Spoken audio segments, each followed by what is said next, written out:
Salut à toi et bienvenue sur Gainvest. Si tu viens d'arriver sur Gainvest, sache que Gainvest est une chaîne sur laquelle tu trouveras des idées et conseils sur comment investir en Guinée. Je me nomme Aimé et sur ma chaîne, je te présenterai des idées et des petites astuces sur comment investir en Guinée et surtout comment le réussir. Donc, si tu recherches un moyen de te faire de l'argent en Guinée, tu es tombé sur la bonne chaîne. Suite à des relances que j'ai eues via ma chaîne Facebook, j'ai reçu des questions qui concernaient comment et surtout quelles étaient les étapes à parcourir afin de faciliter l'achat de son domaine agricole. Donc la vidéo d'aujourd'hui portera sur les différentes étapes qu'il faut passer afin de faciliter l'achat de son domaine agricole ou l'achat de n'importe quel type de terrain en Guinée. Donc assieds-toi bien et je te reviens juste après le générique.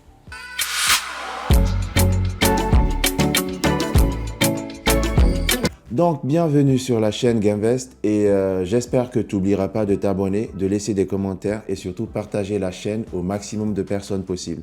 Donc, aujourd'hui, nous allons parler de comment s'assurer de l'achat de son terrain en évitant quelques petites erreurs qui pourront vous mener dans le mur.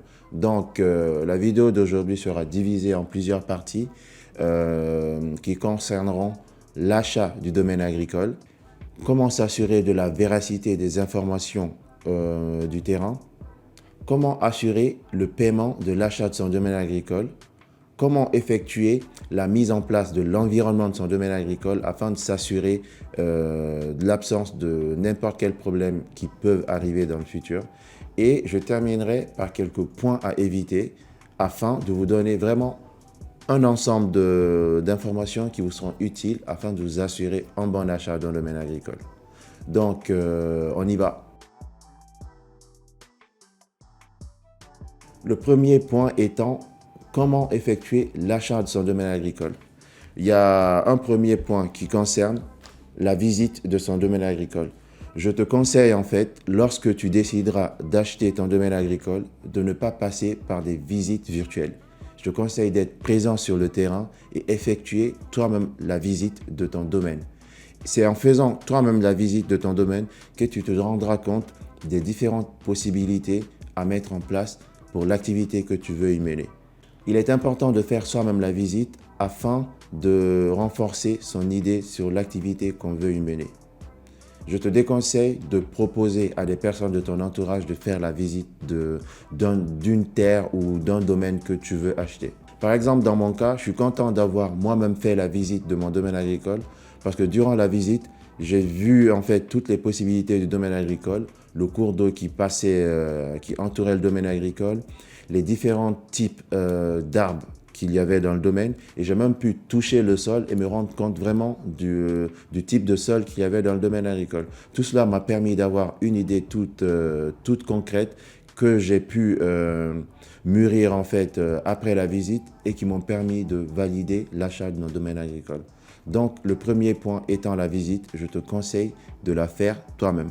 Donc, certains me diront, ah ben non, on n'a pas forcément le temps de faire la visite de plusieurs domaines, c'est plus facile de donner la tâche à d'autres personnes.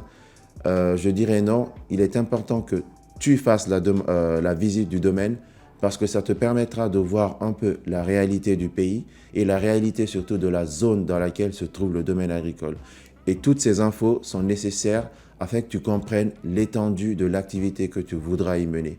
Si ton domaine agricole se trouve dans une zone où, malgré que le domaine agricole soit bien et que tout soit en place pour que ta production soit l'une des meilleures, si autour de la zone, il n'y a pas de main-d'œuvre, je te déconseille de te lancer dans l'achat de ce domaine en particulier. Parce que malgré que le domaine agricole respecte toutes les contraintes pour mener une activité, si la main-d'œuvre n'est pas là, cela peut être un problème très risqué pour l'avancée de ton activité agricole. Donc, je te conseille de faire la visite toi-même afin de voir toutes les possibilités qui soient liées au domaine agricole et à l'environnement autour du domaine agricole avant de terminer l'achat. La question suivante est comment s'assurer de la véracité des informations liées au domaine agricole, c'est-à-dire toutes les infos légales liées au domaine agricole. Le point numéro 1 est de s'assurer de vérifier les informations liées au service de l'urbanisme en ce qui concerne cette zone en particulier.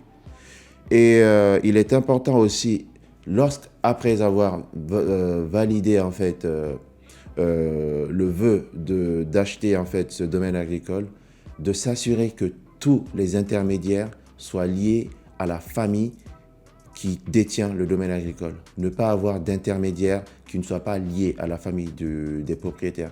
Il faut que ça soit littéralement les enfants ou les petits-enfants liés à la famille qui détient ou qui est propriétaire actuel du domaine agricole. Parce que dans les cultures africaines, il est très important d'être en direct contact avec les membres de la famille.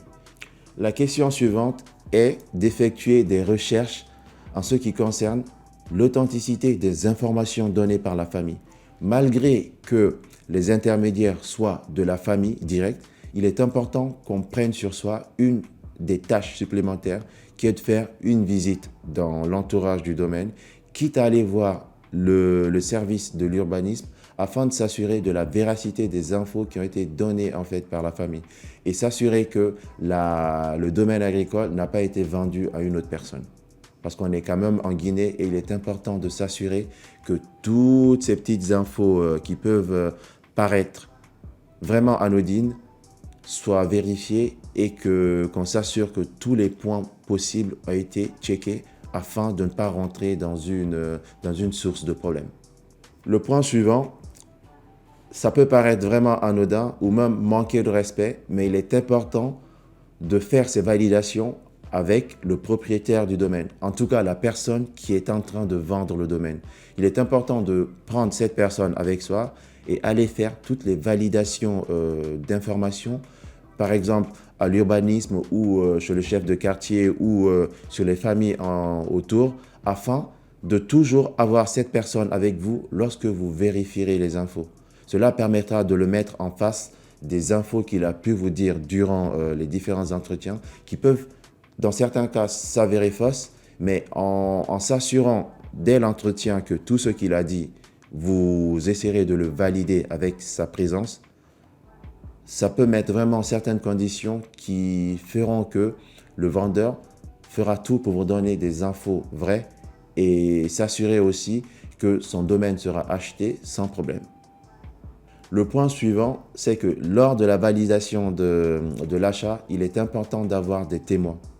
Et c'est un peu le système en Guinée actuellement où ça l'a toujours été. Il est important d'avoir des témoins qui seront présents lors de l'achat. Les témoins représenteront chacune des parties qui participeront à l'achat, c'est-à-dire côté vendeur et côté acheteur. Donc le vendeur aura ses témoins et les acheteurs auront leurs témoins. Donc comme dit avant, le point suivant, c'est de s'assurer que l'acte de vente ou l'acte de cession mentionne les infos de tous les participants qui étaient présents lors de la validation de l'achat, c'est-à-dire votre info, celle du vendeur, celle des différents témoins, même les infos du chef du quartier dans lequel se trouve le domaine agricole. En tout cas, de la zone urbaine dans laquelle se trouve le domaine agricole. Du coup, tous ces précédents points feront que votre acte de cession sera le plus représentatif possible et c'est ce document qui vous permettra de retourner à l'urbanisme afin de mettre en place le plan de masse qui est l'un des documents finaux qui vous permettra de vous assurer que le domaine agricole est bien à vous. C'est durant cette étape que vous aurez le titre foncier qui validera et qui terminera tout le processus d'acquisition du domaine agricole. Ensuite, nous avons l'achat du domaine agricole. Comment s'assurer de l'achat du domaine agricole? Quels sont les différents processus que vous aurez à utiliser afin de faciliter le paiement du domaine agricole? Déjà, je vous déconseille de payer cash la totalité du domaine agricole. Parce que le fait de payer cash fait que les différentes interactions avec l'actuel propriétaire se fera le jour de l'achat et ça sera terminé. Il est important de partitionner le paiement en plusieurs parties afin de toujours avoir un certain contact avec le propriétaire durant toute la phase d'acquisition du domaine. Si vous coupez court à cette acquisition en payant cash, il se peut que vous ayez à faire face à certaines surprises que si vous payez en plusieurs fois, le fait d'avoir payé une certaine partie, vous avez le pouvoir de maintenir en fait, de retarder le paiement des parties restantes afin que le propriétaire actuel ou celui qui vous a vendu règle les derniers détails avant de finaliser le paiement en fait du domaine agricole. Donc même le vendeur ne pourra pas vous causer de problème en cas de non-paiement de la totalité du domaine, vu que vous respecteriez un certain calendrier de paiement avant la finalisation de l'acquisition du domaine. Donc, la façon dont cette demande sera reçue par le vendeur vous montrera à quel point il est sérieux. Si le vendeur insiste sur le fait d'avoir la somme en cash, ça peut éveiller des doutes et je vous conseille en cas de présence de problèmes de ce genre de ne même pas poursuivre en fait le processus d'acquisition du domaine agricole. Ne jamais donner la totalité du paiement au vendeur. Il faut toujours que vous ayez le contrôle sur le mois au maximum qui suivra l'achat du domaine pour pouvoir observer comment se passe en fait tout votre processus post-acquisition. Donc, lorsque vous aurez effectué la visite et que vous aurez finalisé l'achat du domaine agricole, le conseil que je vous donne, c'est de commencer vite l'aménagement du domaine agricole. Et cela passe par la mise en place de clôture en fait. Il est important dès l'achat de délimiter en fait votre domaine agricole afin de montrer en fait que le domaine a changé de propriétaire et cela permet vraiment de renforcer votre présence dans la zone. Et le petit plus serait de faire participer les environnants de la zone urbaine à la confection de cette clôture. Cela leur permettra de se sentir utile en fait à votre business et c'est durant la mise en place de cette activité que vous pourrez peut-être effectuer votre premier recrutement en lien avec la nouvelle recherche de main-d'œuvre en ce qui concerne votre activité agricole. Donc voilà, c'était une idée que je vous conseille de toujours utiliser les environnants, les personnes autour de la zone dans laquelle se trouve votre domaine agricole pour être vos futurs ouvriers. Donc, on termine sur le dernier point, sur les types de terrains à éviter afin de ne pas tomber dans de gros problèmes qui vous ruineront à vie et qui vous décevront de l'investissement en Guinée. Donc, pour cela, le type de terrain à éviter, c'est les terrains en bord de mer. Les terrains en bord de mer sont des terrains à problème parce que le plus souvent, ces terrains sont convoités par des personnes qui sont prêtes à tout en fait pour gagner de l'argent. Vous risquez de vous trouver à acheter ce terrain en même temps qu'une autre personne. Et ça vous mettra dans des conflits tellement compliqués qu'à la fin, vous perdrez votre argent. Et le plus souvent, les domaines les domaines en bord de mer, en bordure de mer, appartiennent le plus souvent à l'État.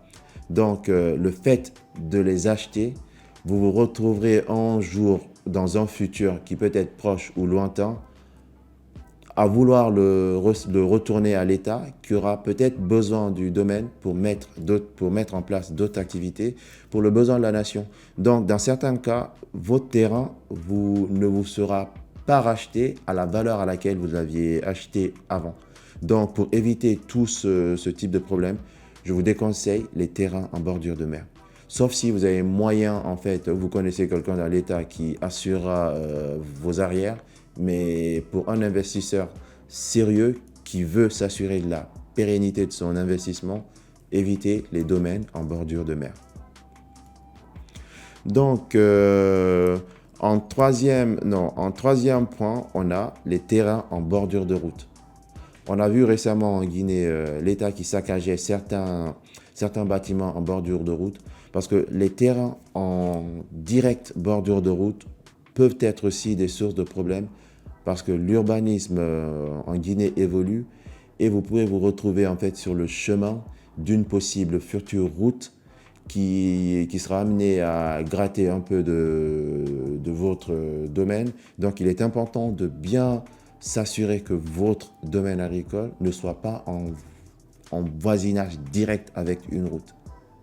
Essayez d'être un peu reculé à l'intérieur des terres pour vous garder une certaine sécurité en fait.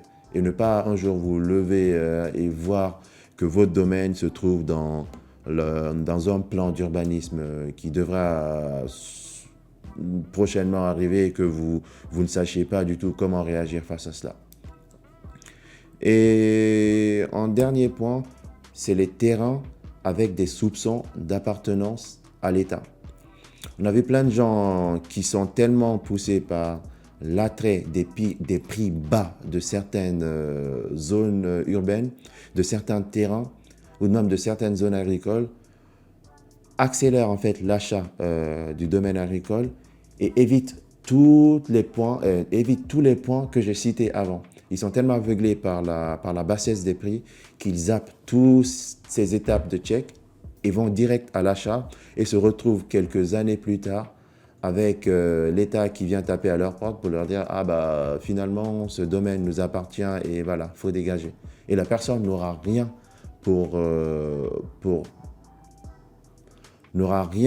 prouver en fait sa méconnaissance de l'appartenance du domaine à l'État parce qu'elle aurait dû faire en amont ses recherches, faire son enquête et s'assurer de la véracité des infos données par le vendeur.